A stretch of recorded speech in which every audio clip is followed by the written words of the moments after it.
In a new series of videos, Dan, the experts in diving medicine, safety, and scuba insurance, talk about some of the diving incidents they have come across over the years, with the hopes future incidents can be avoided through education. Let us know in the comments if you've been affected by today's topic, or if you have any questions, so we can create video updates. As always, don't forget to make your next dive on that subscribe button and throw us a like if you enjoy the video. Let's get into this week's topic.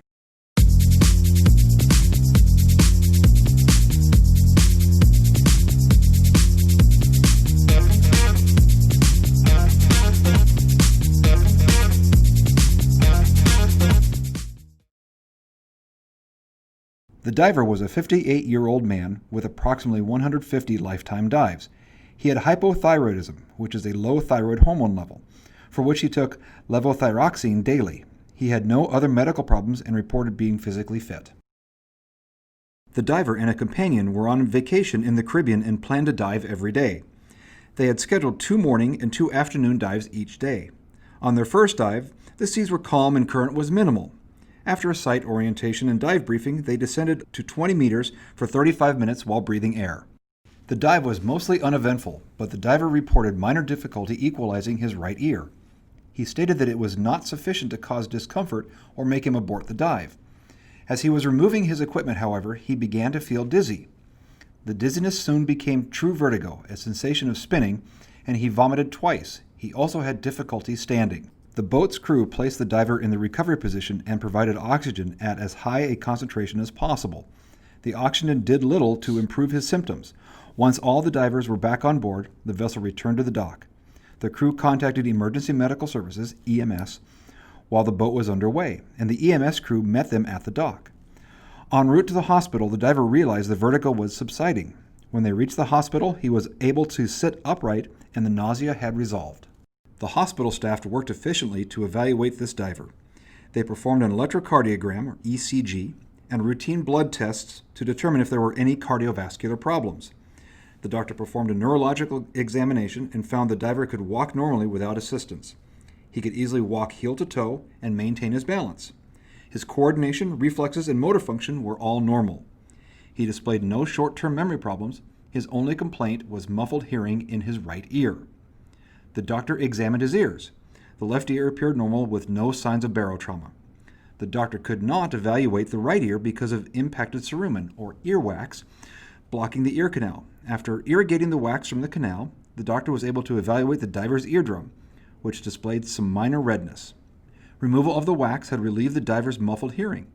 All test results were normal, and the diver was released back to the resort. The doctor recommended that the diver not dive the next day as a matter of prudence, but said he could resume diving the following day provided he had no further problems. It is impossible to state with absolute certainty what occurred with this diver. From the available information, we can reasonably speculate what may have happened. The body naturally produces cerumen, which is necessary for good ear health. Some individuals, however, are much more prone than others to accumulate too much cerumen. This condition has little to do with hygiene and is easy to manage. It's also easy to not know that you have an excess cerumen buildup until it creates a problem. The excess cerumen can act as a non-vented earplug. As the water pressure increases during descent, an airspace may be between the cerumen plug and the eardrum. The plug is forced inward towards the eardrum, compressing the airspace. This compression was likely the reason the diver had some difficulty equalizing his right ear. The compressed air did not allow the eardrum to move easily when he was equalizing the middle ear space on his right side. The cerumen plug can be forced deeper into the ear canal during descent. During ascent, it will probably not return to its original position, even though the air that was compressed will expand as the ambient pressure decreases. This can cause a pressure difference between the 2 ears, which can trigger alternobaric vertigo, a spinning sensation caused by differential pressurization of the ears. The fact that this diver did not have acute symptoms at first suggests that the expanding air had a passage to escape through the cerumen. When the diver's symptoms worsened abruptly, that passage had likely become blocked, and the expanding air then triggered alternobaric vertigo. During the ride in the ambulance, the diver experienced reduced symptoms, and he reported complete resolution of his symptoms, besides muffled hearing, when he arrived at the hospital. The expanding air most likely found a passage through the cerumen that allowed the pressure on both ears to be equalized. This scenario could happen to any diver. Prevention is easy. Consider irrigating your ear canals prior to leaving on dive vacations.